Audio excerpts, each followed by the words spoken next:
शहर के बाहर एक जगह पर रोबोट की लड़ाई लगाई जाती थी। कुछ लोग मनोरंजन के लिए रोबोट की लड़ाई देखने आते तो कुछ लोग रोबोट पर पैसे लगाते थे। रमेश अपना जेसीबी रोबोट हमेशा लड़ाई में लाता था। जेसीबी रोबोट हमेशा जीत जाता था।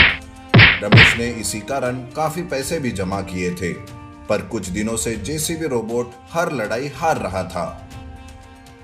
इस जेसीबी रोबोट को क्या हुआ है? हर बार मैं हार रहा हूँ। इस बार तो इस किशोर का रोबोट जीत गया। मैं मेरे दुश्मन को ऐसे जीत कैसे मनाने दे सकता हूँ? रमेश किशोर की जीत से जलने लगा था। किशोर भी रमेश का मजाक उड़ाता है। अरे रमेश, अब तू रिटायरमेंट ले ले। तेरा रोबोट पुराना हो चुका है और तू बूढ़ा। हार की वजह से अब तू किसी को मुंह दिखाने लायक भी नहीं रहा। ज्यादा मत हंस किशोर। मैं मेरे जेसीबी को फिर से लड़ाई के लायक बनाऊंगा और तेरा सारा गुरूर निकाल कर रख दूंगा। रमेश अपने जेसीबी रोबोट को लेकर घर आता है। वो जेसीबी रोबोट को ठीक करता है। उसकी बीवी रोबोट लड़ाई से परेशान हो गई थी। वो उसे लड़ाई करने से मना करती है, पर उसकी वो एक भी नहीं सुनता। फिर से रोबोट लड़ाई का दिन आता है। उस दिन किशोर अपने ट्रक रोबोट के साथ वहां आता है। तब रमेश को देखकर किशोर कहता है, लगता है तुमने अपने रोबोट को नया बना दिया, पर रमेश, आज भी मेरा ही रोबोट जीतेगा। वो तो आने वाला समय ही बताएगा कि कौन जीतेगा और कौन हारेगा। अच्छा, इतनी अकड़? तो फिर लड़ाई भी खास होनी चाहिए। जो जीतेगा उसे हारने वाला अपनी सारी प्रॉपर्टी देगा। रमेश, आज इस लड़ाई में मुझे बर्बाद ना कर दिया तो मेरा भी नाम किशोर नहीं। किशोर रमेश के सामने शर्त रखता है और रमेश उसे मान भी जाता है। जेसीबी रोबोट और ट्रक रोबोट के बीच लड़ाई शुरू हो जाती है। पहले पहले जेसीबी रोबोट ट्रक रोबोट को खूब पीटता है, पर कुछ देर बाद अचानक से जेसीबी रोबोट कमजोर हो जाता है। ट्रक रोबोट जेसीबी रोबोट के दो टुकड़े कर देता है। इस वजह से किशोर जीत जाता है और रमेश हार जाता है। किशोर रमेश के पास जाकर कहता है, पुराने जेसीबी के डिब्बे को कितना भी पेंट लगा दो, पर वो पुराना ही रहेगा। रमेश, तू तो कंगाल हो गया। रमेश इस हार से पूरा टूट जाता है। जेसीबी के टुकड़ों को लेकर वो घर वापस आता है। रमेश किशोर के शर्त के बारे में अपनी बीवी को बता देता है। तब ये बात सुनकर उसे सदमा लगता है और उसे दिल का दौरा पड़ता है। रमेश जैसे तैसे उसे अस्पताल में भर्ती करता है। दूसरे दिन किशोर रमेश के घर आता है और कहता है, रमेश, कल के शर्त के अनुसार आज तुझे ये घर छोड़ना होगा। लेकिन किशोर, मेरी बीवी अस्पताल में है। मुझे कुछ दिनों की मोहलत दे दो। अरे मुझे कुछ नहीं सुनना और जानना। अभी के अभी घर से 9 2 11 हो जाओ, समझे? तब किशोर रमेश को धक्के मारकर घर से बाहर निकालता है।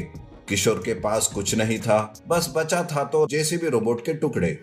जब ये बात उसके बेटे सुंदर को पता चलती है तो वो तुरंत गांव आता है। अस्पताल के बाहर वो रमेश से मिलता है। तब रमेश उसे सारी बात बता देता है। यह सब मेरी अकड़ के कारण हुआ बेटा। तुम्हारी माँ अस्पताल में भर्ती है और मेरे पास इलाज के पूरे पैसे भी नहीं है। अब मैं क्या करूं, मुझे कुछ समझ नहीं आ रहा।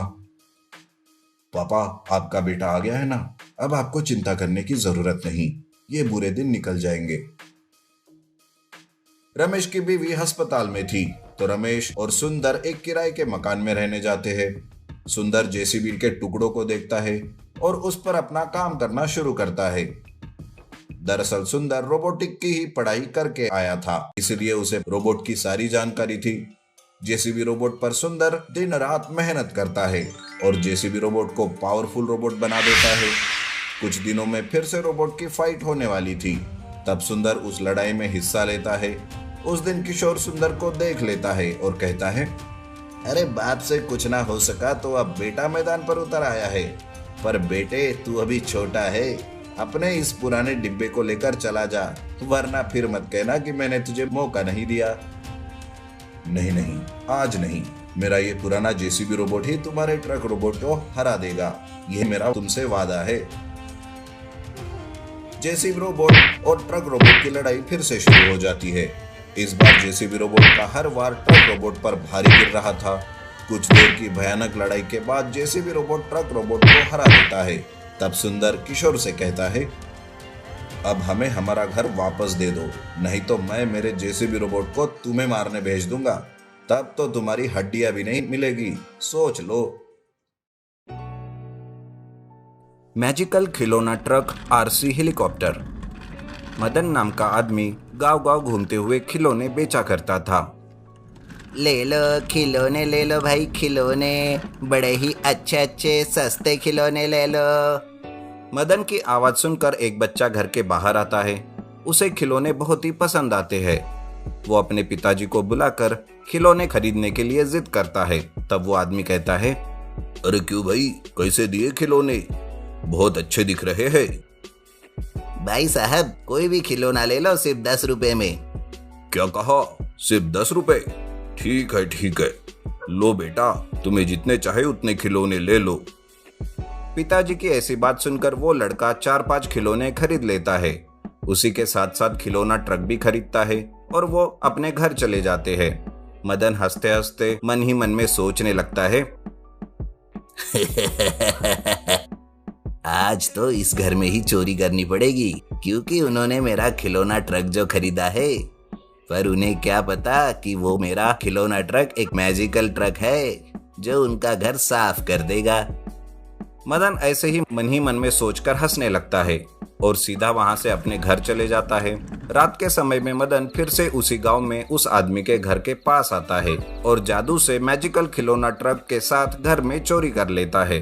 पैसे जेवर चुरा कर वो मैजिकल खिलौना ट्रक घर के बाहर आता है, जहाँ पर मदन उसकी राह देख रहा होता है। देखते ही देखते वो मैजिकल खिलौना ट्रक बड़ा बन जाता है। मदन पैसे और जेवर लेकर उस ट्रक में बैठकर वहां से गायब हो जाता है। दूसरे दिन जब सवेरे सवेरे लोग जाग जाते हैं तो उन्हें समझ में आता है कि उनके घर में चोरी हो चुकी है। इस तरह वो जोर जोर से रोने लगते हैं। सारे गांव वाले इकट्ठा हो जाते हैं। तब एक गांव का आदमी कहता है, अरे कोई तो पुलिस को बुलाओ। इस तरह पुलिस को फोन करके बुलाया जाता है। तब वहां इंस्पेक्टर महेश आता है। वो सारे घर की छानबीन करके पंचनामा करता है और उस आदमी से कहता है, घर से क्या क्या चीज चोरी हुई जरा हमें विस्तार से बताइए। मैं पूरी कोशिश करूंगा कि आपका चोरी किया हुआ सामान जल्द से जल्द मिले। वो आदमी इंस्पेक्टर महेश को चोरी की सारी बातें बता देता है। तभी उसका बेटा वहां आता है और वो कहता है, पिताजी पिताजी, वो मेरा खिलौने वाला ट्रक भी चोरी हो गया है। खिलौने वाले ट्रक के बारे में सुनते ही इंस्पेक्टर महेश चौंक जाता है। इंस्पेक्टर महेश उस बच्चे से अच्छे से पूछताछ करने लगता है। तब वो बच्चा खिलौना ट्रक के बारे में सब कुछ बता देता है। इंस्पेक्टर महेश को यकीन हो जाता है कि वो चोरी जरूर उस खिलौने वाले की ही होगी। इंस्पेक्टर खिलौने वाले की गांव में छानबीन करता है, पर उसे वो कहीं भी नहीं मिलता। इस तरह चोरी करने का सिलसिला दिन ब दिन गांव में बढ़ते ही रहता है और हमेशा की तरह हर चोरी में वो खिलौने वाला ट्रक शामिल रहता है। तब मदन सोचता है, जब तक मेरे पास एक मैजिकल खिलौना ट्रक है तब तक मुझे पुलिस पकड़ ही नहीं सकती। यूं चोरी करते करते बहुत सारा पैसा इकट्ठा कर लूंगा और ये देश छोड़कर ही चला जाऊंगा। इस तरह मदन चोरी करने का सिलसिला जारी रखता है। उधर इंस्पेक्टर बहुत कोशिश करता है मदन को ढूंढने का, लेकिन वो ढूंढ ही नहीं पाता। वो किसी भी तरह मदन को पकड़ ले इसी बारे में सोचते रहता है। तभी उसे एक दिन आइडिया आता है, अगर वो चोर खिलौने ट्रक से चोरी कर रहा है तो मुझे भी उसे पकड़ने के लिए कुछ ऐसे ही खिलौने का इस्तेमाल करना होगा। ऐसा सोचकर इंस्पेक्टर महेश एक आरसी हेलीकॉप्टर बनवाता है, जिसमें वो कैमरा छुपा कर रखता है और उस आरसी हेलीकॉप्टर से पूरे गांव पर वो नजर रखने लगता है। ऐसे में एक दिन मदन फिर से चोरी करने के इरादे से खिलौने बेचता है और फिर से वही सब होता है। रात के समय में मदन उसी घर में आता है जिस घर में उसने खिलौने ट्रक बेचा। मदन को आरसी हेलीकॉप्टर के बारे में कोई जानकारी नहीं रहती। वो जैसे ही उस घर में चोरी करने जाता, अपने मैजिकल खिलौने ट्रक को वो नीचे रखते ही बड़ा बन जाता है और मदन उस ट्रक को चलाते हुए वहां से जाने लगता है। दूसरी ओर महेश आरसी हेलीकॉप्टर की मदद से यह सब देख लेता है और मदन के ट्रक का पीछा करता है। अरे ये मेरे पीछे पुलिस कैसे लग गई? इन्हें आखिर पता कैसे चला?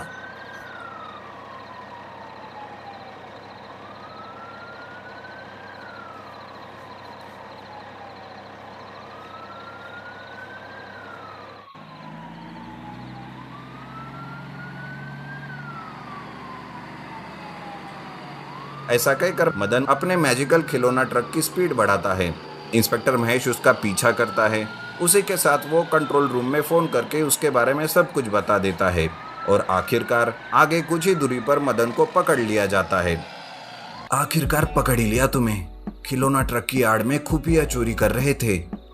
इंस्पेक्टर महेश आखिरकार उस चोर को पकड़ ही लेता है और उससे चोरी किया हुआ सारा सामान जब्त कर लेता है और उसे जेल की हवा खिलाता है। और जिन जिन का सामान चोरी हो गया था उन सबको इंस्पेक्टर महेश वो सामान लौटा देता है।